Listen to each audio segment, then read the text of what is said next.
पीत वस्त्रधारी 3 आपको इस समय दिख रहे हैं, हम पीत पत्रकारिता की बात करने जा रहे हैं। आप लोग येलो जर्नलिज्म भूल गए होंगे, क्योंकि आजकल लुटियंस इत्यादि, या जैसे संदीप जी ने पंचमक्कार को बहुत प्रचलित कर दिया है, तो उसके कारण लोग पीत पत्रकारिता भूल गए थे। तो इसके याद दिलाने के लिए हम पीत पत्रकारिता के सेलिब्रेट करने के लिए, उसका एक महिमा मंडन करने के लिए उपस्थित है। वैसे जो आज का जो विषय है, विषय तो यह है, यह पुस्तक है। ये पुस्तक जो ये देख रहे हैं आप, पत्रकारिता का काला अध्याय, नीचे नाम देख रहे हैं ना, मनीष ठाकुर। तो मनीष जी की नई पुस्तक है। मनीष जी की नई पुस्तक में इन्होंने पिछले लगभग 20 वर्ष का एक पत्रकारिता का एक इतिहास, जिसमें पत्रकारिता जो एक समय में मानी जाती थी कि एक बहुत ही प्रतिष्ठित और बहुत ही पुण्य कार्य का एक व्यवसाय है, वो किस तरह से कलंकित, कलुषित होते होते आज इस स्थिति में पहुंच गई है कि यहाँ आप किसी भी, जिसको कहते हैं न्यूट्रल पत्रकार, उस नाम की अब आपको चीज भी नहीं मिलती कहीं पे। तो मनीष जी, आपकी पुस्तक मैंने पूरी पढ़ ली है लगभग, अंत के 2-4 कुछ बात बाकी है। तो आपने जहां से आरंभ किया वहीं से आरंभ करें, या पहले आप ये बताएंगे कि इसकी प्रेरणा आपको कहां से मिली? दरअसल ये एक अहम सवाल है कि ये प्रेरणा कैसे मिली। पत्रकारिता मेरे लिए सर, सामान्य रूप में यदि एक लाइन में कहें तो मेरे लिए कभी भी, आमतौर पे पत्रकारों ने कहा कि उनकी एंट्री एक्सीडेंटल हुई इस पेशे में। मेरी एंट्री एक्सीडेंटल नहीं, पूरी प्लानिंग से मैं आया। और जब मैंने देखा कि जिनको मैं बहुत नामचीन, बहुत काबिल समझता था, जिनके जैसा मैं बनना चाहता था, धीरे धीरे कई साल लगे, 1-2 साल नहीं, कई साल लगे, जिसमें पता चला कि जिन्हें मैं आइडियल समझ रहा था, जिन्हें मैं समझ रहा था इनके जैसा मुझे बनना चाहिए, दरअसल वो इतने बेईमान, इतने धूर्त, इतने नीच किस्म के निकले कि उसके तो बेहतरीन उदाहरण तहलका वाले हैं। मुझे लगता है टीवी पत्रकार में एक दौर आया कि हर कोई तहलका के संपादक तरुण तेजपाल की तरह बनना चाहता, और उस तरुण तेजपाल की कहानी ये निकली कि तरुण तेजपाल अपनी बेटी की दोस्त, ये कहते हैं ना बेटी की उम्र के बराबर, बेटी की खास दोस्त के साथ जिस अवस्था में पकड़ा गया, जिसकी शिकायत उसने की, उससे लगा कि स्टिंग करने वाला खुद किस चीज का शिकार हुआ। एक दर अलग अलग फेज निकले। ये मैंने देखा कि जो ये कहते हैं कि पत्रकारिता आज जो कह रहे हैं कि सत्ता के खिलाफ होनी चाहिए, ये मूल शब्द बन गया, सत्ता के खिलाफ होनी चाहिए। उन्होंने उन दौर में सत्ता के खिलाफ कितनी पत्रकारिता की, तब ये घालमेल मुझे नजर आया और पूरा लगा कि ये छलावा है। दरअसल स्क्रीन पे जिसे आप समझते हैं कि बहुत बड़े तोपची हैं, बहुत ज्ञानी हैं, बहुत आइडियल हैं, उनका सच क्या है वो समझना मुझे लगा कि बहुत जरूरी है। क्योंकि इनके बीच में मैं रहा, मुझे लगा कि ये मेरी रिस्पॉन्सिबिलिटी है कि साख के पेशे को तबाह करने वालों का सच सामने आना चाहिए।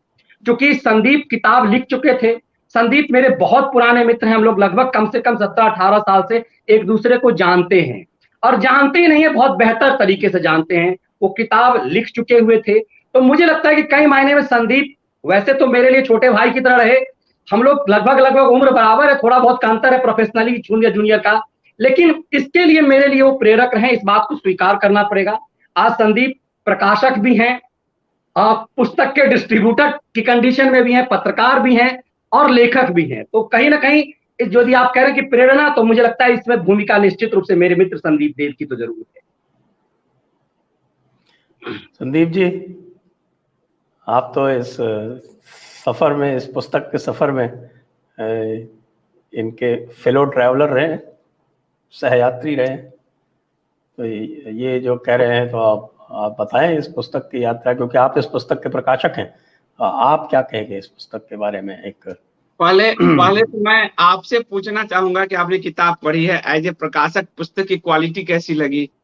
पहले हम क्वालिटी पे थोड़ा बात करें, क्योंकि इंटरनेशनल प्रकाशकों के साथ हम जरा उनके साथ मेरा तनातनी चलता है, तो आप थोड़ा बताएं कि क्वालिटी कैसी लगी आपको पेज की? क्वालिटी तो टॉप क्लास है, क्वालिटी तो मतलब एक छोटा प्रकाशक बड़े प्रकाशकों को थोड़ा चुनौती देने की पोजीशन में हम कोशिश कर रहे हैं, ताकि हम लोगों की जो विचारधारा है उसमें अच्छे प्रकाशक मिलते नहीं, और मिलते हैं तो दबा देते हैं, विचारों तो को पूरा प्रकाशक जो दबाते है हैं। वो हिंदी के प्रकाशक जो है अधिकतर धोखा देने के लिए जाने जाते हैं, हाँ, और वो इसलिए भी जाने जाते हैं कि उनकी पुस्तकें जो है वो सिर्फ पुस्तकालयों में चलती हैं, उनकी सेटिंग होती है पुस्तकालयों से, तो वो पुस्तकालयों में चलती है, वो आम ना तो वो प्रयास करते हैं आम पाठक तक पहुंचाने का, और न आम पाठक को वो प्रभावित कर पाते हैं। इसीलिए आप देखेंगे कि यदि एक दो अपवाद छोड़ दें, नरेंद्र कोहली जी जैसे, तो हिंदी लेखकों की पुस्तकें जो है वो बाजार पहुंच ही नहीं पाती, बाजार नहीं पहुंच पाती। और ये एक बहुत बड़ी दिक्कत है। अब वो तो इस आप भी मेरे साथ एक सही यात्री रहे हैं, जब मैंने ब्लूम से सारी पुस्तकें छीनी थी, 8-8, 9-9 पुस्तकें ले लेना किसी बड़े पब्लिशर से बड़ी मुश्किल होती है। तो हमारे साथ ये भी समस्या थी कि डिस्ट्रीब्यूट कैसे करेंगे, किताब छाप लोगे, इसको लोगों तक ले कैसे जाओगे। और उस प्रॉब्लम को भी सॉल्व करने में फिर मुझे भी अमेजन के साथ टकराव मुझे याद आया, क्योंकि वो हिंदू देवी देवताओं की जो है, तो उस स्तर के लिए हमने ई कॉमर्स भी शुरू किया। अभी 1000 शहरों में हम डिस्ट्रीब्यूशन नेटवर्क भी बनाने जा रहे हैं, और क्वालिटी भी हमने वही रखी जो बड़े प्रिंटर्स छापते हैं, उन सबको उस क्वालिटी को मेंटेन किया। और फिर हमने सोचा कि जो हिंदी के जो पाठक हैं उनको एक स्टैंडर्ड पुस्तक मिले, और उन लेखकों को ये जगह मिले जो नहीं मिलता। जैसे मनीष ठाकुर जी हैं, उनकी किताब 3-4 साल से लिखी जा रही है, और वो पूरा ड्राफ्ट ब्लूम्सबेरी, मेरे को तो साफ साफ बोलना पसंद होता है, ब्लूम्सबेरी के पास ये पूरा ड्राफ्ट पड़ा हुआ था, पर आज तक वो ड्राफ्ट पास नहीं हो पाया। आप समझ लीजिए स्थिति ये थी उनकी, कि ये ब्लूम्सबेरी किताब पास नहीं कर रहे थे। और रोजमनी जी कहते संदीप क्या करे, मैंने कहा एक दिन मैं पब्लिशर बनूंगा ना तो छाप दूंगा, चिंता मत करो। तो ये स्थिति थी, और फिर मैं पब्लिशर बना तो मैंने अपना जो है धर्म निभाया, जो है इनकी पुस्तक को लेकर। और सबसे बड़ी बात यह है कि आप देखिएगा, कहानी कम्युनिस्टों की मेरी वो अंग्रेजी ब्लूम्स नहीं छाप पाए अभी तक, उस पे तो हर विचारधारा जो है, राष्ट्रवाद का जो नैरेशन हम ले जाना चाहते हैं, जयपुर डावले ले जाना चाहता, हम सब जे लोग राष्ट्रवाद के लिए काम कर रहे हो, उस नैरेशन को ले नहीं जाइए। इतने डरे हुए लोग होते हैं कि वो नैरेशन जाए नहीं, उसकी पूरी व्यवस्था करते हैं। और मैं एक और बात लोगों को बता देना चाहता हूँ, बड़े बड़े अगर पब्लिशर छापते हैं तो हमारे जो लेखक वो बड़े प्रसन्न होते हैं, और वो भूल जाते हैं कि उनको मारने की तैयारी है। आप में गए बड़े पब्लिशर में, मेरे पास तो आ गया कि मैं इसका हूं, और उससे मिला क्या आपको, बाबा जी का ठुल्लू। वो किताब ले ही नहीं जा रहे, आपने बस थोड़ा बहुत लोकार्पण कर लिया, सब कर लिया। जब तक लेखक का जो विचार है, लेखक का जो फैक्ट है, जो वो कहना चाहता है, वो नरेशन जो है जनता तक नहीं ले जाएगा, पाठक तक नहीं ले जाएगा, तो स्वांतः सुखाय कब तक लिखता रहेगा। वो तो खुद जानता ही है, पढ़ता ही है, वो तो जनता तक ले जाना चाहता है। वो बहुत बड़ी दिक्कत है कि वो ले जाना नहीं चाहते। अगर आपके किताबों को डिस्ट्रीब्यूटर में रखा तो आगे जो है आपकी पुस्तक नहीं रखेंगे, वो आगे भी, इसकी भी एक बड़ी कहानी है। उसके लिए स्टॉल में जगह लेने पड़ते हैं, खरीदने पड़ते हैं। अगर आप देखेंगे WH स्मिथ देखिए, आप जहाँ एयरपोर्ट से गुजर रहे हैं तो आप देखेंगे ब्लूम्स ने छोटा जगह खरीद रखा है, वो घुसने नहीं देते, तो आपको कहाँ घुसने देंगे। तो इतने सारे तामझाम है कि आम लेखक इसी में खुश हो जाता है कि मेरी किताब किसी ने छाप दीजिए, वो 100-150 कॉपी दे दिया उसने, उसको बांट दीजिए, बस काम खत्म है। हमने 8 किताब लिखी, हमने 15 किताब लिखी, वो कहाँ तक पहुंची। जब लेखक को ये कहना पड़े कि मैं इस पुस्तक का लेखक हूं, तो समझिए कि प्रकाशक फेल है, लेखक भी फेल है, और डिस्ट्रीब्यूशन नेटवर्क भी फेल है।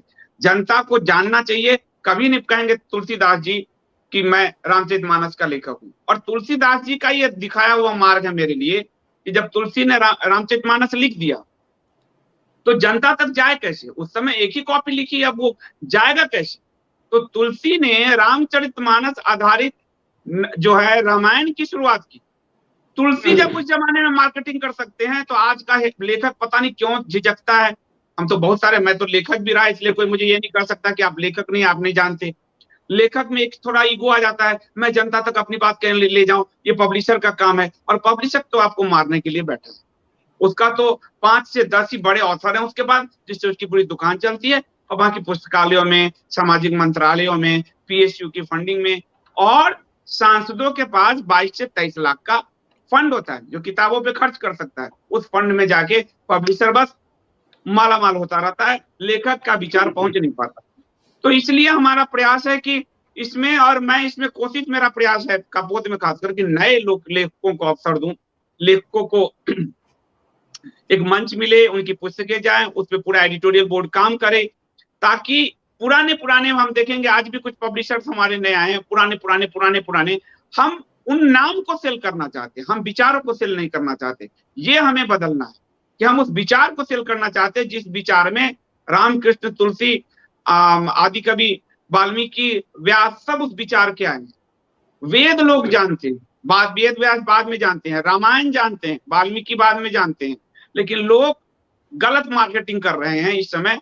मेरा विचार है कि वो विचारधारा को लाने का प्रयास है। अब कितना सफल होगा इसकी क्वालिटी क्वांटिटी देखकर आप जो है, अभी क्वांटिटी में भी हमने अभी 1000 किताब छापी, और अब हमारे पास पुस्तक फिलहाल लॉकडाउन के कारण स्थिति है कि अब हम दोबारा छापने के लिए प्रिंटर करना लोग नहीं है हमारे पास, लॉकडाउन समाप्त होने दीजिए, और हम 1000 पुस्तक सप्लाई लोगों तक पहुंचा चुके हैं। तो हम डिस्ट्रीब्यूशन में भी उनके साथ बोर ले रहे हैं, और मुझे हिंदी के काफी सारे पब्लिशर्स के साथ उनकी पुस्तक भी मैं डिस्ट्रीब्यूट कर रहा हूँ। तो वो कहते हैं संदीप जी हम छाप तो लेते थे, डिस्ट्रीब्यूट नहीं कर पाते थे, ये आपने कर दिखाया, और इससे हिंदी के जो खासकर प्रकाशन जगत को एक ऑक्सीजन मिलेगा। हम डिस्ट्रीब्यूट नहीं कर पाते थे, और आज एक एक पब्लिशर का एक एक जो है पुस्तक, आप ये मान के चलिए कि हमारे यहाँ 2 दिन 3 दिन में एक एक पब्लिकेशन की 100 पुस्तकें निकल रही है। यानी हिंदी जगत ने काम नहीं किया, ये बात दिख रहा है। काम करता तो हम तो अभी आए हैं, काम करता तो बहुत ऊंचाई तक जा सकता था। तो मनीष जी की पुस्तक को जनता बहुत सराह रही है, और आप खुद एक इंटरनेशनल बेस्ट सेलर ऑथर हैं।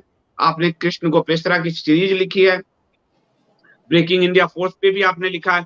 तो आप बताएंगे कि as a publisher, as a distributor हम कितना सफल हो रहे हैं, एज ए लेखक मनीष जी कितना सफल हो रहे हैं? नहीं, बिल्कुल आपकी बात सही है, लेकिन एक चैलेंज है कोविड के समय पर पुस्तक जो है वो पहुंचा पाना, क्योंकि ये देखिए ऑफलाइन बुक स्टोर्स तो बहुत समय तक बंद ही रहे, और थोड़े दिनों के लिए खुले वापस बंद हो गए। तो ये भी बड़ा चैलेंज इस समय चल रहा है। तो इस चैलेंज में भी यदि आपने तुरंत 1000 कॉपी छाप के और डिस्ट्रीब्यूट कर दी, ये तो बड़ी उपलब्धि है। तो मनीष जी को भी बधाई देंगे इसके लिए। अब मनीष जी आते हैं इसकी विषय वस्तु पर, और इसकी विषय वस्तु में आपने जो आरंभ किया है वो हमारे पितामह टेलीविजन युग के 24/7 टेलीविजन युग के पितामह श्री प्रणय राय की जीवन गाथा से आरंभ किया है। तो प्रणय राय निश्चित रूप से बहुत ही प्रेरणास्पद व्यक्तित्व है सभी के लिए, विशेषकर हमारे पंचमक्कारों के लिए। तो ये पंचमक्कारों के पितामह का जो जीवन चरित्र आपने इसमें दिया है उसके बारे में कुछ बताएं। ये इस पुस्तक में आरंभ के जो है वो सब इनके बारे में ही है। सबसे क्या है, क्रोनी कैपिटलिज्म और लुटियन मीडिया, ये इसका प्रथम अध्याय है। तो इसमें राडिया टेप और पता नहीं जो बहुत सारी चीज़ें आप सुनते रहे हो, उसका पूरा ट्रांसक्रिप्ट इसमें काफ़ी कुछ छाप दिया गया है। फिर एनडीटीवी, हवाला कारोबार, कोयला घोटाले में हमारे जिनको कहते हैं कि बड़े मीडिया ग्रुप्स की संलिप्तता, तो ये बड़े रोचक प्रसंग हैं। तो थोड़े रोचक प्रसंग हमको बताएं तो लोग भी थोड़ा इसकी रुचि लें इसमें, और थोड़ा रोमांचित भी हों, और थोड़ा जो है वो ये जो रंगे सियार हैं उनका रंग भी उतारे। बिल्कुल, आपने बहुत अच्छी बात कही कि रंगे सियार का रंग उतरना, और ये सिर्फ इसलिए नहीं कि उन्हें उनको डिफेम करना है, उस सच को बताना जिसको नहीं बताया जा सका। इसमें क्रोनी कैपिटलिज्म और लुटियन मीडिया है, कोयला खाती और हवा निकलती मीडिया है, एनडीटीवी और हवाला कारोबार है। आप ये बहुत सही कह रहे हैं कि एक तरह से प्रणय राय इसके केंद्र में है, क्योंकि भारतीय मीडिया के वो रूपक मडोक हैं, इसलिए उन पे चर्चा होनी चाहिए। एक बहुत रोचक चीज मैं आपको बताना चाहूंगा कि जो मेरी आखिरी नौकरी जिसे मैंने छोड़ा वो ईटीवी में मेरी नौकरी थी, और उस समय में जब ईटीवी में नौकरी कर रहा था तो जो सोशल मीडिया पर पत्रकार सक्रिय रहते हैं, यूट्यूब पे करीब करीब सभी जर्नलिस्ट हैं, मैं भी था। तो मैं छोटा छोटा एक वीडियो बनाता था और उस पे डालता था। उसमें एनडीटीवी के प्रणय राय पर एक वीडियो था। किसी ने मेरे इमीडिएट बॉस को वहां तक पहुंचाया कि ये आदमी मनीष ठाकुर यूट्यूब पे वीडियो डालता है, प्रणय राय को पे वीडियो डालता है। तो मुझे फोन आया कि आप यूट्यूब चलाते हैं। मैंने कहा हाँ चलाता हूं, सभी जर्नलिस्ट चलाते हैं, फेसबुक ट्विटर पे तो सभी लोग हैं। आप जो हैं भगवान तुल्य प्रणय राय को जो है आपने डिफेम किया, उनके बारे में बोला, उन्हें ये लगा कि शब्द भाई वो इस्तेमाल हुआ क्या? धमकाएंगे। बिल्कुल भगवान बिल्कुल। और ये सब मेरे पास ऑडियो रिकॉर्ड रहा। और कभी हमारी मतलब संदीप, चूंकि मेरे ऐसे मित्र हैं अनन्य मित्र की, एक एक चीज जो है उनको सब पता है।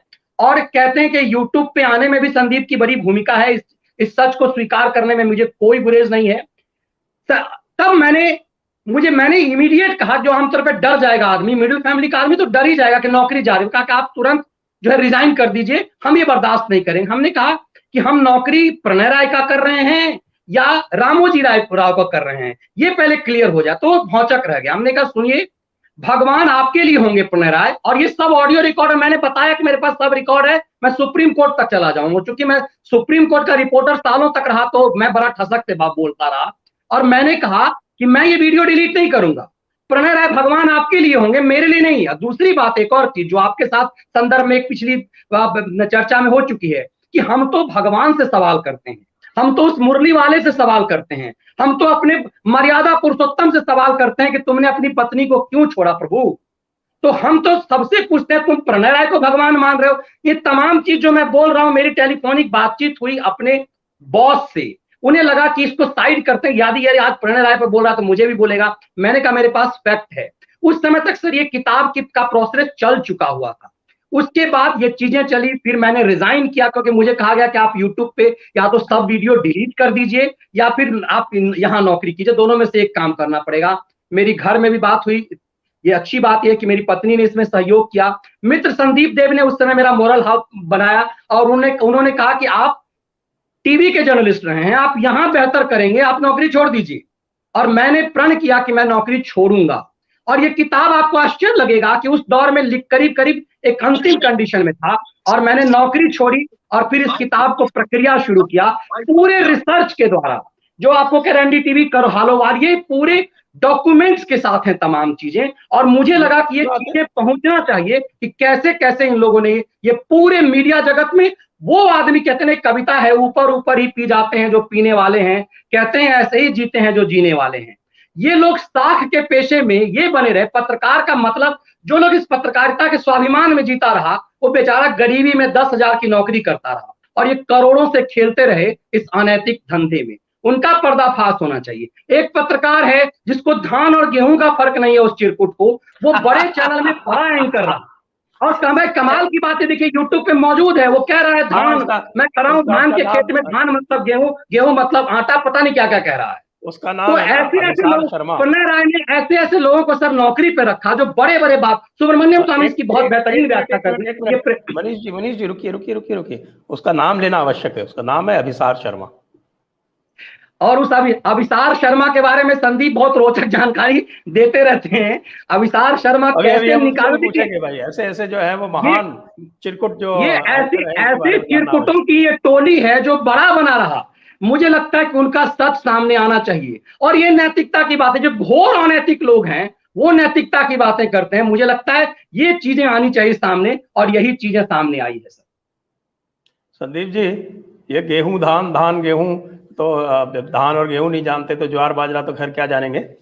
और ये थोड़ा सा इनके बारे में बताएं ना। इनकी तो पत्नी जो है वो बहुत बड़ी एक क्या बोलते हैं IRS की रहते हुए वो लोगों के काफी काम वाम करती रही। और जो आपके क्या नाम है SK श्रीवास्तव साहब का, वो लिखा है मनीष जी ने भी अपने, क्योंकि ये जैसे ये जब ये घटनाएं बताएंगे तो उससे जो छोटी छोटी घटनाएं निकलेगी उनके बारे में भी तुरंत थोड़ी सी बात कर लेना आवश्यक है। तो थोड़ा आप भी बताएं जरा। मैं इसकी शुरुआत आपको ना मृणाल पांडे से करूंगा। मुझे लगता है मनीष जी ने शायद लिखा होगा। मृणाल पांडे को एनडीटीवी ने उस समय एडिटर बनाया था। एनडीटीवी को मोडस ऑपरेंडी है, फिर आप अभिसार में आप समझ में आएगा। और मृणाल पांडे के जो पति हैं वो बड़े ब्यूरोक्रेट रहे, वो एक PSU में बॉस थे। ये तय किया एनडीटीवी ने कि वो हर महीने PSU 7 लाख रुपए का विज्ञापन एनडीटीवी को देगा शुरुआती दौर में। और मृणाल पांडे को उसमें से 2 या 3 लाख रुपए महीने तनख्वाह मिलेगी एनडीटीवी में। वाह। कितना अच्छा सिस्टम। और एनडीटीवी की वो एडिटर बनी रहेंगी। ये जो बड़े पत्रकार जिनको हमारे आपके घर की महिलाओं ने इनको साहित्यकार के रूप में भी पढ़ा है, जरा उनके काले चेहरे देखते जाइए। और अपने पति के बल पर, पति के सरकार का माल, हमारा आपका माल लूटकर उनका पति एनडीटीवी को प्रणय राय को देता था। प्रणय राय उसमें से सैलरी मृणाल पांडे को देता था और एनडीटीवी का वो उसको एडिटर बनाया। यही काम किया अभिसार शर्मा के साथ। और न सिर्फ अभिसार शर्मा, इसका एक मॉडस ऑपरेंडी है पूरा कि एनडीटीवी ने ब्यूरोक्रेसी और सेना, ये दो चीजों में उनके बच्चे, उनकी बीबी, उनका पति, इनको टारगेट किया और इनको लाया सेना में घुसने के लिए। आप देखेंगे पहले वो शो लेके आए थे ताकि सेना के अंदर की जानकारी मिलती रही, और उसी दौर में बरखा दत्त कारगिल कर चुकी है, ये लोगों को पता है। ब्यूरोक्रेसी उनको विज्ञापन दिलवाता रहे, उनके काम करवाता रहे, तो उनके बच्चे, उनकी बीबी, उनके पति उनका जो है काम करते रहे। तो अभिसार शर्मा उस समय शायद जी टीवी में था, उसकी तनख्वाह सिर्फ 10,000 रुपए थी। प्रणय राय को पता चला धंधेबाज है वो, तो धंधेबाज को पता चला इसकी पत्नी तो IRS से काम आएगी, तो उसने कहा उसको अभिसार शर्मा को जॉब ऑफर किया। अब अभिसार शर्मा को 10,000 से सीधे 60,000 रुपए सैलरी, पता नहीं क्या देखा उसको, क्या नहीं देखा, क्या 6 गुना पे कैसे उसको उस समय, और अभिसार शर्मा को लाया गया। अब पत्नी क्या करती, IRS जो आरोप के मुताबिक, मैं अभी भी आरोप ही कर रहा हूं, पत्रकारिता का धर्म है, जब तक प्रूफ ना हो तो आरोप कहिए। आरोप के मुताबिक, और ये तो नरेंद्र मोदी पर रोज कत्ल का डायरेक्ट ही कहता है, मैं तो इस पे आरोप लगा, हत्यारा, आज भी हत्यारा कह रहे हैं। एक चीज संदीप जी को मैं रोक करके मैं कहूंगा, ये पत्रकारों की टोली आज जब किसी की मौत होती है तो सीधे कहते हैं कि हत्यारा प्रधानमंत्री है, और आज भी हत्यारा कर, लेकिन इनके ऊपर जब कहा जाएगा तो ये बौखला जाते हैं। संदीप जारी रहिए। हाँ, तो उसकी पत्नी जो है IRS थी। अब इसका फायदा एनडीटीवी को लेना था, एनडीटीवी को कर की चोरी करनी थी, टैक्स की चोरी करनी थी। तो टैक्स की चोरी उसकी एनडीटीवी की जो ऑडिटिंग है, जो IRS अधिकारी कर रही थी, वो अभिसार शर्मा की पत्नी कर रही थी। और वो टैक्स की ना सिर्फ चोरी में मदद कर रही थी, बल्कि एनडीटीवी ने जो टैक्स, हम एडवांस टैक्स भरते हैं कई बार, वो टैक्स भी रिटर्न करवा दिया है। एनडीटीवी को टैक्स भी नहीं भरना पड़ा। इसके एवज में एनडीटीवी उसके पति को मालामाल करता जा रहा था। बिल्कुल ये एक तरह से आप देखिए हवाला माली का धंधा चल रहा था कि तुम्हारी पत्नी काम कर रही है, वो रिश्वत तुम्हारे पति की सैलरी के रूप में जाएगी, और वो उसको जा रहा था। उसके बाद इनको एक विदेश, इतना मालामाल कर दिया एनडीटीवी को कि एक बार विदेश यात्रा पर इनको भेज दिया, और इनको जो है अभिसार शर्मा जैसे एंकर को, जिसकी कोई इतनी बड़ी औकात नहीं थी एनडीटीवी में, विदेश यात्रा पर पत्नी के साथ भेज दिया उसको। एक अधिकारी को, श्रीवास्तव जी को जब पता चला, तो ये देखिए कितने नीच लोग हैं, मैं नीच शब्द उपयोग करना मुझे अच्छा लगेगा इनके लिए। अपनी पत्नी का मैं इस्तेमाल शब्द भी याद इसमें करना चाहूंगा, यौन शोषण के रूप में किया। कि जब एक अधिकारी ने केस खोल दिया एनडीटीवी का, तो उस पर उनकी पत्नी, एक और औरत ने यौन शोषण का आरोप लगाया। ये इतने गिरे हुए लो लेवल लोग हैं ये। और उसमें हाईकोर्ट में बहस चल रही थी। हाईकोर्ट ने कहा कि अधिकारी बैठता है इस बिल्डिंग में, तुम बैठते हो इस बिल्डिंग में, तो कौन से जगह पे यौन शोषण हुआ? कोई जगह तो होगा जहां यौन शोषण हुआ। यौन शोषण का आरोप लगाया, और एनडीटीवी को पूरा नट बोल्ट उस अधिकारी ने खोला। उसमें पूरा ये साफ दिख रहा था कि ये पूरा मैटर है। एनडीटीवी से अभिसार शर्मा को भागना पड़ा एबीपी न्यूज भागा। और जब एबीपी, क्योंकि उसमें ऑफिस प्रॉफिट का मैटर आ रहा है, तो उसको भागना पड़ा, वहां एनडीटीवी ने विदा किया ये। और ये मैं आपको बता दूं, ये सारे केस जो है, ये नहीं कि मोदी सरकार ने आए और दर्ज करवाए, मोदी को बदनाम करने के लिए करेंगे, ये सब यूपीए एरा का केस है। यूपीए की एक क्या ताकत है, यानी कांग्रेस की, वो आपकी जिसकी भी वो फाइल बनवा के कहती है, देख ऐसे, देख फाइल देख, अब मेरे हिसाब से चल, वरना फाइल खोल दूंगा। तो ये सारे फाइल बनाए हुए हैं 2011 के आसपास। ये चिदम्बरम ने फाइल बनवा रखे हैं साहब, कि फाइल खोल दूंगा, नहीं तो काम करो। और आपको जो उनके संजय बारू की किताब में है ये, कि मनमोहन सिंह ने फोन कहा संजय बारू को जरा फोन मिलाओ प्रणय राव को, उसकी किताब में इसलिए, और उसको डांटा कि तुमने मेरे खिलाफ खबर कैसे की। ये लोग एडिटर रहे हैं, आज ये पत्रकारिता की बात करते हैं। कि तुमने ये खबर कैसे की, रोबोट भी जब डांट सकता है प्रणय राय को, तो आप सोचिए कि क्या स्थिति थी एनडीटीवी की। और अशोका होटल बना के और द पार्क होटल बना के रेडिसन बना दिया राष्ट्रपति भवन को प्रणय राय ने, उसमें उसके प्रोग्राम होते थे, ये उसकी हैसियत थी उस समय। तो जब इसको एबीपी न्यूज से मैं गया तो एबीपी न्यूज में भी ये फर्जी बात, ये एंकर, इसको कुछ मालूम नहीं है। ये वो लोग, मैं एंकरों को कभी रिपोर्टर या पत्रकार नहीं बोलता हूं, उनको प्रस्तोता बोलता हूं। एंकर वो प्रस्तुत करते हैं, वो जर्नलिस्ट नहीं है। भले जर्नलिज्म का डिग्री हो, पर डिग्री लेके तो फिर पता नहीं क्या क्या चीज की डिग्री लोगों के पास नहीं है। आधी उम्र तो डिग्री लेने में चली जाती है। अब भादीर भाई के पास तो कोई डिग्री थी नहीं, तो डिग्री भले ले लें, लेकिन ये असल में न्यूज की समझ इनकी बड़ी कम है। और इसने एक संस्कृति कांड जो है 2017-18 में उसको फर्जी तरीके से फैलाया। एक संस्कृति नाम की लड़की थी, लखनऊ में उसकी हत्या हो गई। जब उसकी हत्या हो गई तो इस आदमी ने योगी सरकार को बदनाम करने के लिए अपनी मनगढ़ंत उसका रेप भी करवा दिया। अब रेप जब करवा दिया तो योगी जी का तो वही स्टाइल है कि आप प्रूफ करो, एफआईआर हो।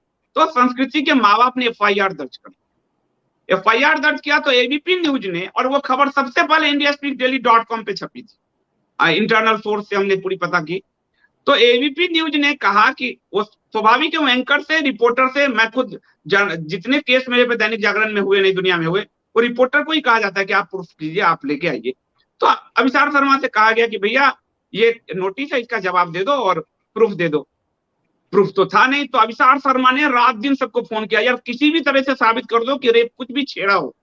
जिसको फोन किया उस आदमी की बात कर रहा हूँ, बोला कितना गिरा हुआ इंसान है, कह रहा कुछ भी छेड़ा हो यही बता दो, कुछ तो बता दो। वो अब रेप तो साबित नहीं होता था, पोस्टमार्टम रिपोर्ट है, सब है। तो अभिसार ने, जो लेफ्ट लंपटों का एक की आदत होती है कि वो विक्टिम कार्ड खेला और एबीपी न्यूज में बोला कि आप मोदी के दबाव में, आप योगी के दबाव में, ये मीडिया बिक गई है। उसने कहा भाग यहां से, और उसको भगा दिया वहां से। उसके बाद से यूट्यूब चलाता है और यूट्यूब पे जितनी गंदगी करता है। तो ये जो किताब है पत्रकारिता का काला अध्याय, वो सिर्फ पत्रकारिता का काला अध्याय नहीं है, पत्रकारों के बेडरूम का, पत्रकारों की अपनी लाइफ का, उनके परिवार का काला अध्याय। जहां बेडरूम शब्द इसलिए कह दिया किसी को बुरा लगेगा, आप हाईकोर्ट में कह रहे हो यौन शोषण हो रहा है सिर्फ रिश्वत बचाने के लिए, तो हम तो नहीं कह रहे, आप कह रहे हो। ये उस स्तर की ये आपको इंफॉर्मेशन उसमें मिलेगी। और जब आप उस जमाने में, बहुत कम लोगों ने आउटलुक पढ़ा होगा, बहुत कम लोगों ने ओपन मैगजीन पढ़ा होगा, जब नीरा राडिया और बरखा दत्त की और उन सब के जो वीर सांघवी, ये हिंदुस्तान टाइम्स का एडिटर था ये, और खाना पे लिखता था, आप समझ लीजिए। और ये खान चाचा रेस्टोरेंट और आप देख रहे हैं ना, ये उस समय बैठते थे ये खाने पे लिखने वाले, और खाने की रेस्टोरेंट इनको फिनांस करता है। भगवान ने मुझे हर बीच में काम करवाया है, इसलिए मैं जानता हूं इसको। रेस्टोरेंट और 5 स्टार होटल आपको फिनांस करती है, आपकी फैमिली के साथ स्वीट बुक होते हैं, आपके खाना बुक होते हैं, आपके वहां आप जाते हो, बस आपके बिल नहीं आते इसी में खुद। और वो खाने पे रविवार को कॉलम लिखता था। इन लोगों ने पूरी जो लॉबिंग की है उस समय, ओपन मैगजीन और आउटलुक ने छापा, कम लोगों ने पढ़ा होगा, लेकिन वो पूरा ट्रांसक्रिप्ट आपको इस किताब में मिलेगी कि किस तरह की पत्रकारिता की गई। जब मनमोहन सिंह प्राइम मिनिस्टर नहीं बने, उससे पहले बरखा दत्त ए राजा को मंत्री बनवा चुकी थी ये सरकार। और इसीलिए मैंने इस सरकार और इस पत्रकारिता के लिए मैंने इस किताब में एक हेडिंग भी दिया था। मनीष जी ने कहा कि उचित रहेगा नहीं रहेगा, मैं जो शब्द यूज करता हूं इनके लिए, पेटीकोट पत्रकार। अकबर के शासन को पेटीकोट शासन कहा जाता है। ये सोनिया गांधी के पेटीकोट पत्रकार थे, और वही उसी पेटीकोट में बंधे हुए थे। वही आपकी सासू माँ क्या करती है, आप पास्ता कैसी बनाती हैं, तो आप देखिए पत्नी का उपयोग किया जो है, तो पेटीकोट पत्रकारिता मैंने इनके लिए शब्द जो यूज किया है, तो असल में वो पेटीकोट पत्रकारिता आपको इस किताब में मिलेगी, दिखेगी, पढ़ने को मिलेगी पाठकों को। तो इसमें जो है सर, इसे आगे बढ़ाऊं, आपके सवाल से कहीं छूट ना जाए। संदीप जी ने जिस चीज को रखा है सामने, उस मैं पूछ लूं आपसे। जी जी जी जी जी जी जी जी जी। इसमें एक तो राडिया टेप और एनडीटीवी और हवाला पत्रकार हवाला कारोबार आपने एक्चुअली इसको तीसरे चैप्टर में लिया है, और कोयले को दूसरे में लिया है, और क्रोनी कैपिटलिज्म को पहले में लिया है। तो आपने राडिया पहले लिया सबसे, तो राडिया ले लेते हैं पहले। जरा राडिया टेप्स के बारे में बता दीजिए, फिर हम कोयला लेंगे और फिर हम प्रणय राय की जो कारस्तानियां उनको लेंगे।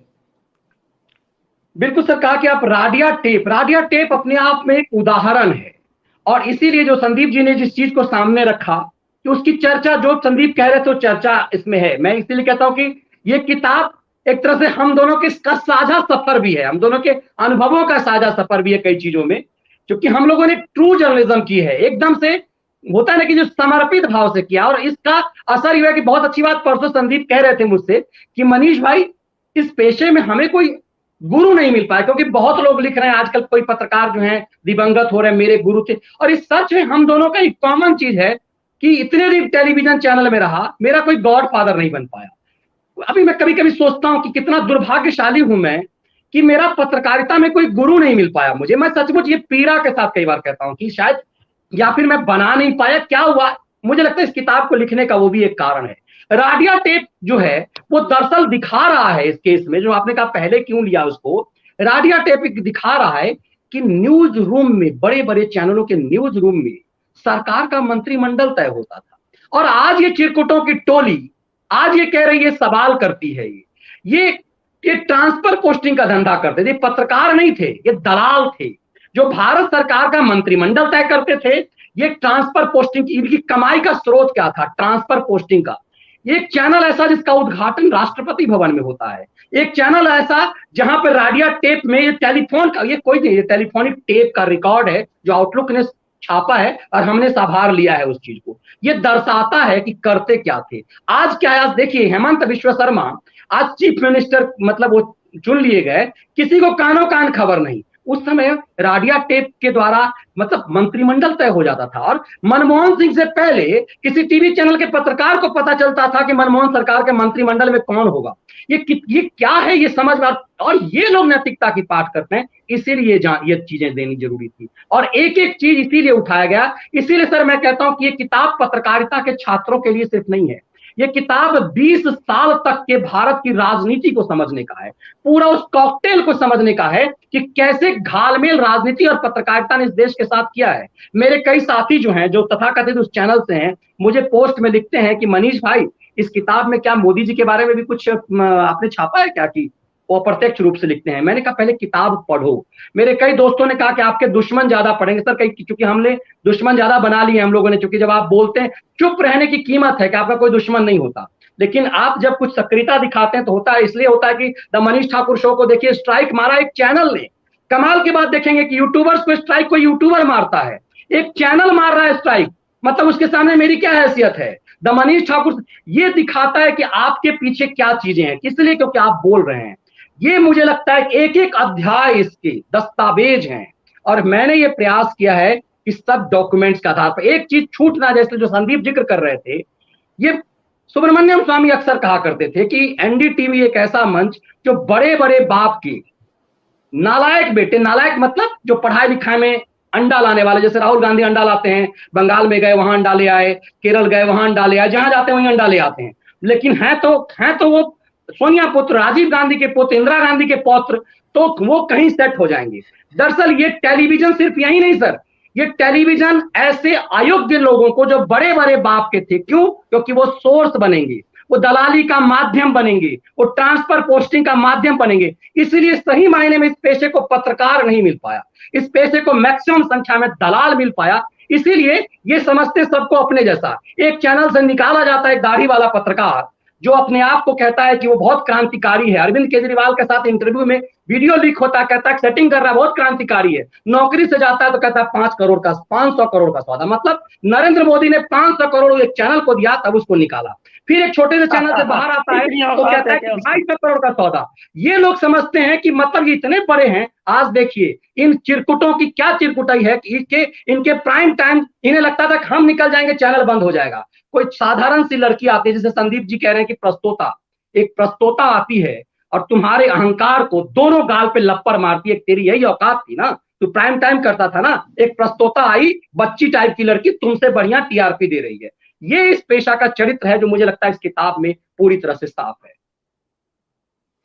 जी, और हमारे इसी इसी में जब मोदी जी की बात आपने की तो आपने राजदीप की भी बात की है। राजदीप के बारे में तो संदीप जी बताएंगे। वो तो संदीप संदीप जी का बेहतर तो बताएंगे। मास्टर है संदीप राजदीप मामले के। राजदीप नहीं राजदीप नहीं, मैं राडिया टेप पर ना थोड़ी बात अधूरी रह गई। मैं राडिया टेप पे कुछ राजदीप की जो एक खासा बात आपने बताई थी वो तो वायरल है चारों तरफ। वायरल है, वो भी बताऊंगा। मैं थोड़ा सा राडिया टेप के बारे में पढ़ देता हूँ, लोगों को पता चलेगा। अभी तमिलनाडु में एक नई सरकार बनी है, स्टालिन मुख्यमंत्री बनी, और पत्रकार कैसे सोनिया गांधी और राहुल गांधी के साथ मिलकर दलाली करते हैं उसका कुछ दस्तावेज इसमें आपको खुद उनके हिसाब से है। वीर संघवी से साथ बात हो रही है। वीर संघवी टाइम्स हिंदुस्तान टाइम्स के तब एडिटर होते थे, और वो कह रहे हैं कि वो उसको राडिया को कह रहे हैं कि वीर संघवी फोन करते हैं, उसके बाद कहते हैं कि किसको मंत्री बनाएंगे, कौन लोग बनेंगे। वो कह रहे हैं कि ये कोई मुद्दा नहीं है मेरे समझ में, मुख्यमंत्री की ओर से काफी राहत मिली मुझे, और उन्हें यह समझ में आया कि सब कुछ किया जा सकता है। वीर किसके द्वारा? मारन के द्वारा। और लेकिन मारन को लाने, मुझे राजा की जगह मारन को लाने के लिए दबाव है, राडिया कह रही है। वीर कह रहा है किसके ओर से दबाव है? वीर संघवी, उसका चेहरा देख लीजिएगा आप लोग निकाल के, बहुत बड़ा दलाल है। राडिया कह रही है यह स्टालिन और उसकी बहन सेल्वी की तरफ से दबाव है। वीर संघवी कह रहा, अच्छा राडिया, मैं समझती हूं, अब ध्यान से सुनिए इस लाइन को, कैसे पत्रकार लॉबिंग कर रहा है, अरबों की लॉबिंग होती है। मैं समझती हूं मारन ने स्टालिन की मां दयालु को 600 करोड़ रुपए दिए हैं। अब पत्रकार देखिए, उसके लिए अगर पत्रकार होगा तो वो इस चीज को छाप सकता है, पर वो दलाल है, वो नहीं छापता है। तो अब वो वीर संघवी क्या अपना हेकड़ी क्या मारता है। मैं आज सोनिया से मिलने गया था, सोनिया उसकी घरेलू नौकर की तरह यूज कर रहे हैं ये लोग, भले बाहर महारानी करते हो। मैं सोनिया से मिलने गया था, लेकिन यहाँ मिल नहीं पाया, फंस गया हूं। सो अब कल ही जाऊंगा। राहुल से मिलता रहता हूँ, उससे अक्सर मिलता रहता हूँ। राहुल को ये लोग पप्पू बनाए फिरते हैं, और उसके जरिए जो खेल करना चाहते हैं वो दिखा रहा है। एक अभी बड़ी पत्रकार है, आपको देखेगी हर समय जो है आपको बकवास करती हुई दिखेगी, वो है रोहिणी सिंह। हाँ। इसमें एक और चीज बता देता हूं कि जो 2 BHK वाली है या 3 BHK वाली है? वो 2 BHK वाली है, 2 2 BHK BHK वाली है। तो ये जो द वायर शुरू हुआ था पत्रकारिता जगत में, एम वेणु को हर कोई जानता है कि ये चिदम्बरम का राइट हैंड है। वायर को शुरू करने में जो सिद्धार्थ वरदराजन है, वेणु है, और पैसे कहां से आए हैं आप समझ लीजिए, पैसे कहां से आए हैं। और वो जब सिद्धार्थ वरदराजन को डायरेक्ट एडिटर बना दिया था इन राम ने, कस्तूरियन ग्रुप ने, हिंदू में, तो इस पर केस गया दिल्ली हाई कोर्ट में। हाई कोर्ट में सुब्रमण्यम स्वामी का केस था, वो भी मैंने पब्लिश किया था, इसलिए मुझे याद है। तो उसमें था कि कोई भी एडिटर जो बाहर की नागरिकता रखता होगा वो यहाँ एडिटर नहीं बन सकता, और उसके पास ग्रीन कार्ड है अमेरिका का। तो ना उसके पास नागरिकता है, ग्रीन कार्ड नहीं नागरिकता है, उसके पास नागरिकता है, और वो OCI कार्ड है उसके पास, ओवरसीज सिटीजन कार्ड। उसकी बेसिस पे वो यहाँ रहता है, क्योंकि उसकी बीवी जो है वो नक्सल, हमारी नंदिनी सुंदर, वो दिल्ली यूनिवर्सिटी की प्रोफेसर है। तो जब हाईकोर्ट ने नोटिस किया उसको कि आपने कैसे रखा, तो इन लोगों ने नोटिस का दबाव अगर 20 को देना है तो इन्होंने 15 को उसको फारिग कर दिया सिद्धार्थ वरदराजन को, और 20 को कहा हमारे यहाँ ऐसा कोई आदमी ही नहीं है। ऐसे धोखा दिया जाता है। मैं लोगों को बता रहा हूँ पत्रकारिता कैसे धोखा देती है अदालतों को भी। इसलिए एन राम जब ऊपर मोड़ के नीचे मोड़ के राफेल छापते हैं तो समझिए वो कितना बड़ा फ्रॉड इंसान है। तो वो जो जब सरकार आ गई तो एम वेणु ने और सिद्धार्थ वरदराजन ने, इन सब ने मिलके चिदम्बरम के साथ, ये साफ पत्रकारिता में कोई भी आपको बताएगा कि वायर को खड़ा किसने करवाया, और एम वेणु अपने साथ की सारी ले गई, उसमें रोहिणी सिंह को भी ले गया। अब आप सुनिए कि रोहिणी सिंह कौन है, ये बड़े ज्ञान बांटती रहे। एम वेणु, आपने रोहिणी की खबर आज देखी? यानी प्लांटेड खबर, और फिर अपने दलाल को कहा जा रहा है कि आज खबर छप गई, हमने छाप दिया, तुमने देखा? राडिया कह रहा है मैंने नहीं देखी, मैं अब इसे देखूंगी। रात 1:30 बजे तक व्यस्त रही वेणु, लेकिन खबर अंदर डाल दी गई है। आप देखिए एडिटर जो है मतलब गिरने की पराकाष्ठा है कि खबर कहां जाएगी ये अखबार तय करता है। यहाँ राडिया तय करने के लिए कह रहा है कि खबर अंदर चली गई, आज मनोज मोदी का वक्त भी जो है, और वो कह रहा है कि अगर मैं होता तो अखबार में इसे लीड फ्लायर में इसे छापता। यानी पूरी पत्रकारिता का एडिटोरियल एक दलाल तय करती है, राडिया, और वो लोग आज पत्रकारिता पे ज्ञान बांट रहे हैं। ये एक बहुत बड़ी बात है। और आपने चूंकि राजदीप का पूछ दिया, तो राजदीप तो ससुर द्वारा पैदा किया पत्रकार है, वो तो बाई नेचर पत्रकार है नहीं। ससुर ने तो शर्त ही रखा उसको कि भैया सुनो, मेरी बेटी को खुश रखोगे तो मैं तुम्हें भी नौकरी दूंगा और बेटी को तो दूंगा ही। अब सरकारी नौकरी में थे भास्कर घोष, सर्वे सर्वा थे दूरदर्शन के, प्रसार भारती, जो भी कहिए। तो बेटी को, सागरिका घोष के लिए उन्होंने एक खिलौना खरीदा, उस खिलौने का नाम था राजदीप। उस खिलौने की पूरी नौकरी से लेके सब कुछ सेट किया गया। और यदि आप 90 के दशक में राजदीप जब टाइम्स ऑफ इंडिया में था, आप देखेंगे कि वो दाऊद इब्राहिम के लिए पक्ष में लेख लिख रहा है। वो आदमी इतना चरित्र का गिरा हुआ है, चरित्र का गिरा बता रहा हूं। दाऊद इब्राहिम के पक्ष में वो लेख लिख रहा है कि दाऊद इनोसेंट है, उसको फंसाया जा। यही नहीं, आप लोगों ने अभी देखा होगा, कई लोगों ने हर्षद मेहता पे सीरीज आई है, जो नहीं देखे जर्नलिज्म को समझने के लिए उसको सीरीज को देखिए, सोनी लीव में। तो उसमें जो सुचिता दलाल है, अच्छी जर्नलिस्ट है वो, सुचिता दलाल जब हर्षद के खिलाफ खबर छाप रही है, राजदीप उसको रोक रहा है। राजदीप उसको, और उस समय टाइम्स ऑफ इंडिया के एडिटर थे दिलीप पड़गांवकर, जो अब गुजर गए। और दिलीप पड़गांवकर फाई की, गुलाम नबी फाई ने, जो आईएसआई के एजेंट है, उसने जो लिस्ट दिए थे कि कौन कौन पत्रकार उसके पेरोल पे हैं, मनमोहन सिंह के कश्मीर पे वार्ताकार पड़गांवकर आईएसआई के वार्ताकार थे, वो तो नंबर 1 प्रमुख वार्ताकार थे, प्रमुख वार्ताकार थे, और वो आईएसआई के पेरोल पे थे।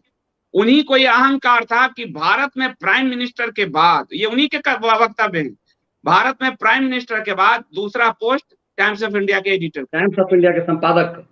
ये वो दलाली करके लोगों ने। और मैं उन्होंने वो जब, अच्छा मुझे ना पाखंड नहीं आता, वो जब गुजरे तो मैंने लिखा कि सब रो रहे हैं, फालतू नाटक कर रहे हो, ये तो दलाली कर रहे थे। मुझे सबने गाली दिए कि ऐसे समय नहीं बोलना चाहिए। अब मैं तो ऐसे ही बोल देता हूँ।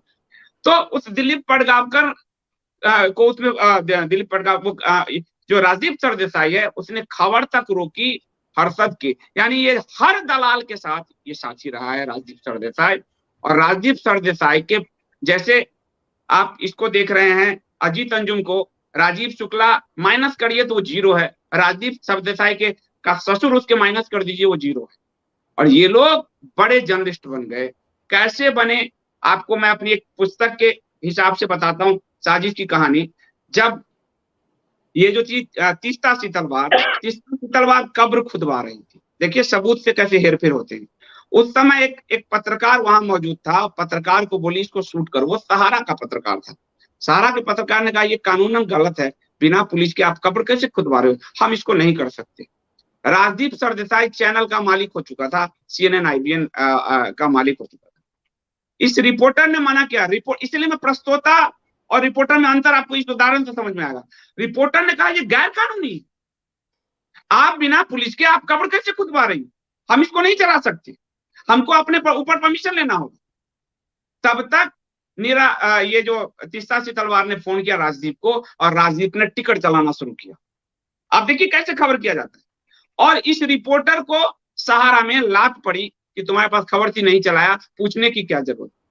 तो ये ऐसे पत्रकारिता को बेचने वाले जब पत्रकार बन जाते हैं तो बहुत बहुत दुख होता है। और ऐसे इन लोगों को, हर विचारधारा का, माफ कीजिएगा राष्ट्रवादी विचारधारा के लोग भी, मैं ऐसे सांसदों को जानता हूं भाजपा के, जो अगर राजदीप, रवीश कुमार जब उनके लिए लिख देते हैं, सांसद बता रहा हूं, संघ के सांसद प्रोफेसर, मेरे लिए रवीश ने लिखा, ऐसा लगता है चप्पल चाट लेंगे।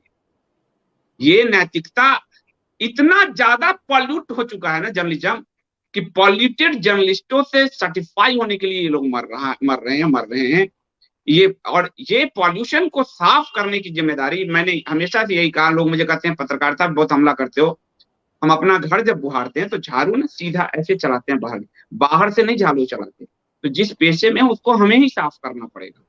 इसलिए ये किताब पत्रकारिता के पेशे को साफ करने का काम करेगी। यदि, लेकिन वो इतना सड़ चुका है कि साफ होगा। नए बच्चे पढ़ें, कम से कम कुछ सीखेंगे कि किस तरह की पत्रकारिता करनी चाहिए।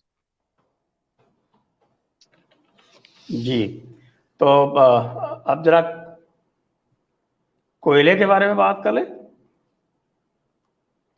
और साथ में मैं अभी हमारे एक विशेष आग्रह किया था अभिषेक तिवारी जी ने कि साहब मैं रवीश जी पे कुछ बात करना चाहता हूँ आपके शो में, तो मैंने उनको भी कहा कि भाई हम आपको बाद में बुला लेंगे।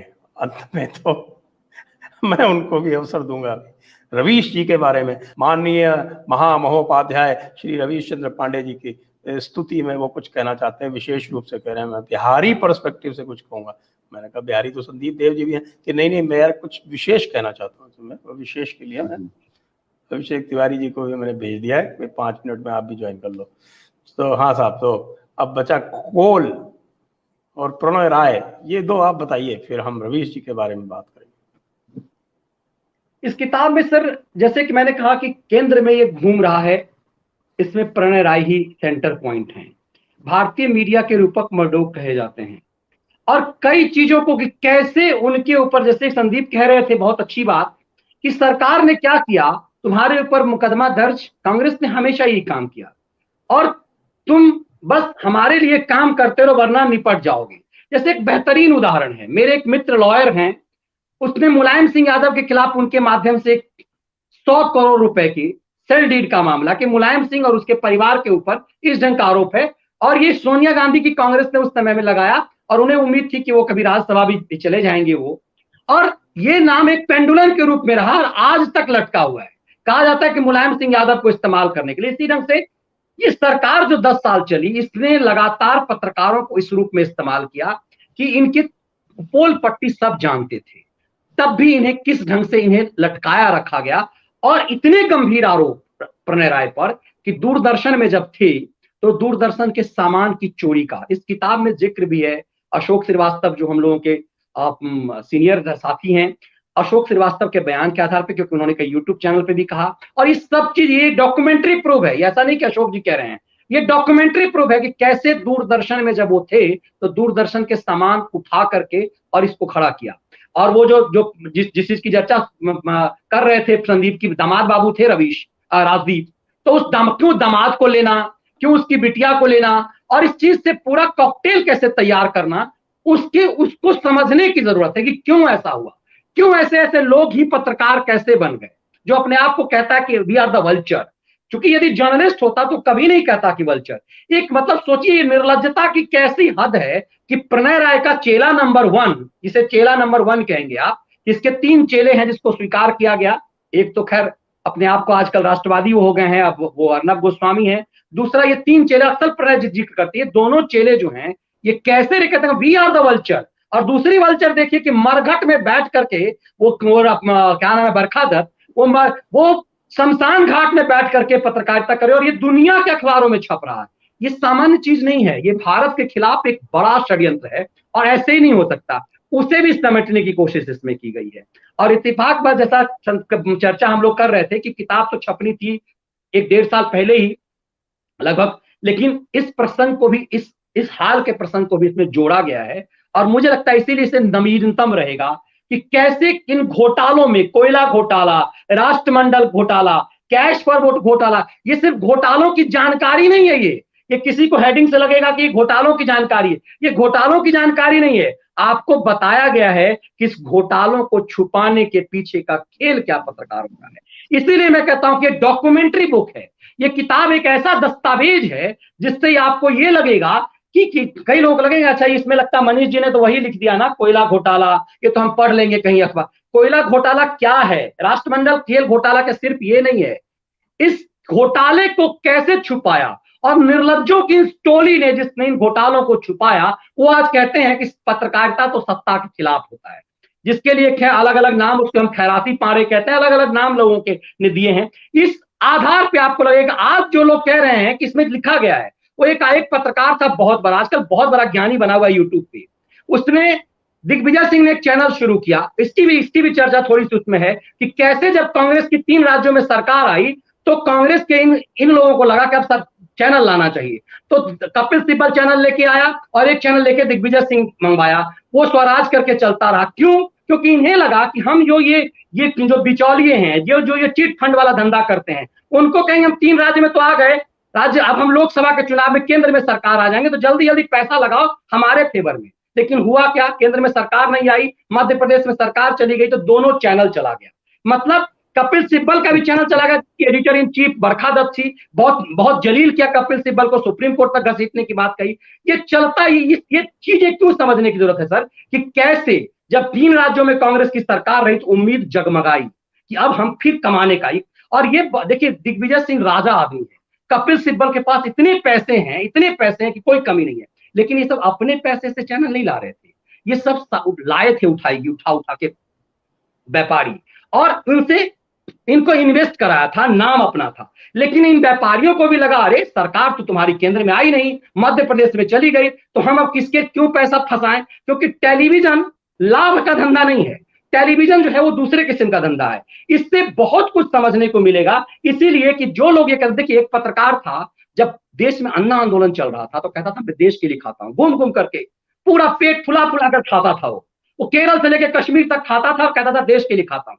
मतलब पत्रकारिता के बदले वो सब खा रहा था, वो आज वो नैतिकता बांच रहा है।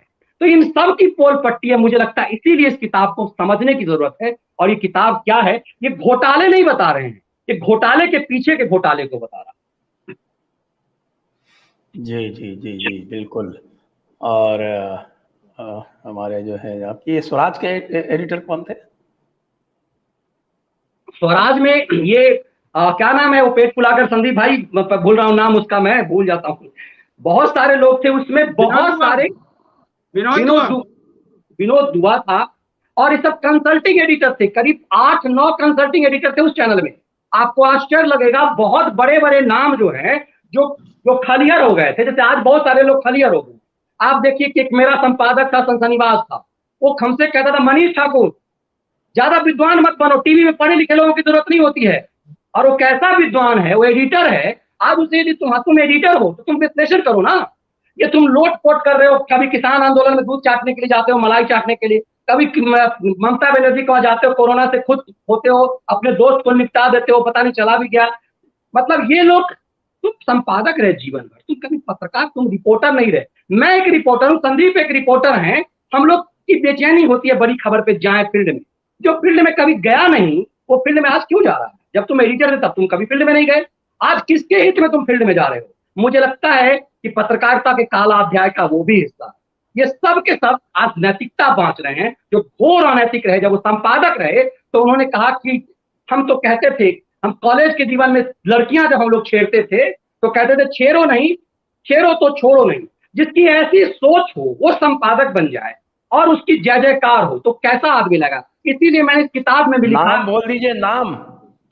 पत्रकारिता को उन लोगों ने ट्रांसफर, मतलब कहते हैं ना कि सर्कुलेट जर्नलिज्म कर दिया, कि मैं कुछ लिखूंगा, मेरी खबर को संदीप चलाएंगे, संदीप की खबर को दूसरा चलाएगा, इस तरह से सर्कुलेट। और फिर क्या होगा, मैं अपना चेला को संदीप जी के पास भेजूंगा, संदीप जी अपने चेले को, उस चेले को दूसरे जगह भेजेंगे, 10,000 से 60,000। ये भी बताया कि कैसे ये धंधा चलता रहा। ये पत्रकारिता नहीं था, ये धंधाबाजों का खेल था, जिस चीज को सामने रखा गया। चलिए, मनीष जी नाम नहीं बोल रहे, मैं ही बोल देता हूँ, अजीत अंजुम जी की बात कर रहे हैं। तो अब मैं संदीप जी से कहूँगा कि साहब, संदीप जी समय बहुत हो गया, इसके बाद फिर हमें प्रश्न भी लेने, तो आप आपकी अंतिम टिप्पणी कर दें इस पुस्तक के ऊपर, और उसके बाद फिर हम प्रश्न लेते हैं। मैं चूंकि आपने कोयला घोटाला पूछा था, कोयला घोटाला में कुछ चीजें रह गई। कोयला घोटाला में ब्लैक मनी पार्क किए गए थे मीडिया हाउसों में, और कुमार मंगलम पूरा ही रह गया, प्रणय राय के ऊपर तो बात ही नहीं हो पाई। मैं प्रणय राय भी रह गए, प्रणय राय का भी बात मैं सोचता हूँ कि किताब पर विश्लेषण पूरा नहीं होगा, इसको जो है ना, इसे समझना पड़ेगा। मुझे लगता है कि इसके अलग अलग हिस्सों को ये बहुत गहराई में जा करके जाना पड़ेगा, तब इसको हम समझ पाएंगे। जैसे आपको उसमें पता होगा कि इंटर मिनिस्ट्रियल ग्रुप की बैठक हुई थी 2011-12 में, उसमें मीडिया हाउसेज के नाम आए थे कि किस तरह कोयला घोटाले का पैसा बिरला ने अरुण पुरी के टुडे ग्रुप में पार्क किया था। मैं साफ नाम लेना ही पसंद करूंगा ज्यादा।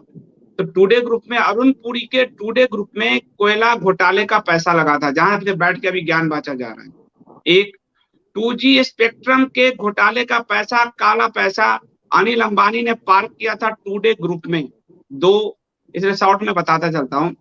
कांग्रेस के सांसद हैं डरडा, महाराष्ट्र से, लोकमत अखबार और चैनल चलाते हैं, राजदीप सरदेसाई के साथ IBN लोकमत चलाते, तो वो भी कोयला घोटाले में वो बड़े लाभार्थी रहे, बड़े पैमाने पे राजदीप के साथ चैनल चलाते थे, वो लोकमत, IBN लोकमत था कुछ। और कांग्रेस के सांसद थे, विजय डाडा था नाम था उनका, राज्यसभा में, थोड़ा नाम देख लीजिएगा।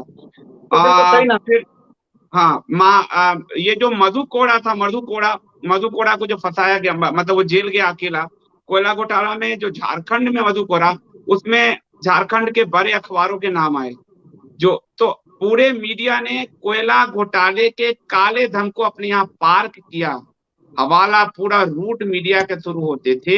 ये एक बड़ी सच्चाई है। 2G का पैसा, कोलगेट का पैसा मीडिया में पार्क हुआ। और इसकी अगली कड़ी बता दूं, जो शायद इस किताब में, क्योंकि पत्रकारिता पे ही है, अगली कड़ी ये थी कि वहां NSC से गाइडेंस मिला आपको कि ये जो पार्क किए गए हैं, इस पार्क के एवज में आपको केजरीवाल अन्ना आंदोलन कवर करने हैं, क्योंकि इससे भ्रष्टाचार का जो मुद्दा है वो जो डाइवर्ट हो जाएगा। और आगे उसमें पूरी रणनीति थी कि आगे कहीं भाजपा से नरेंद्र मोदी आ सकते हैं, तो भ्रष्टाचार के वोट 2 पोर्शन में बंट जाए कि और वो भाजपा और केजरीवाल के बीच में डाइवर्ट हो जाए, और फिर कांग्रेस जो है सत्ता बना लेगी।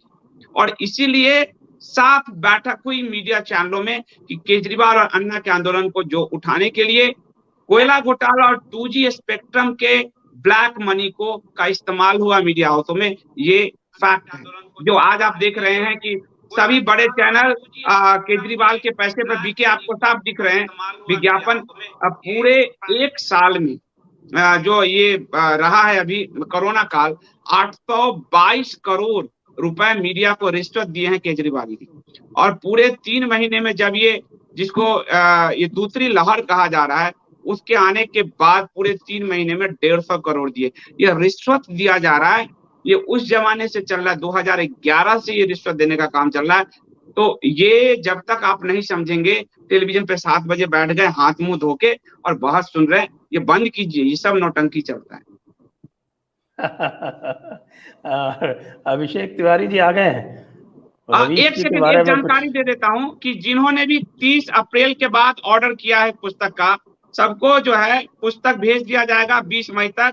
और लॉकडाउन के कारण जो दिक्कत आएगी, तो आप पाठक दर्शक इसको आप समझेंगे कि लॉकडाउन के कारण कुरियर और पैकिंग सारा सिस्टम बैठा हुआ है। तो जब जहां तक हम भेज सकते हैं वो भेज रहे हैं, जहां रुकेगा तो आप इंतजार कीजिएगा, क्योंकि लॉकडाउन हम सबके लिए लगा हुआ है। धन्यवाद।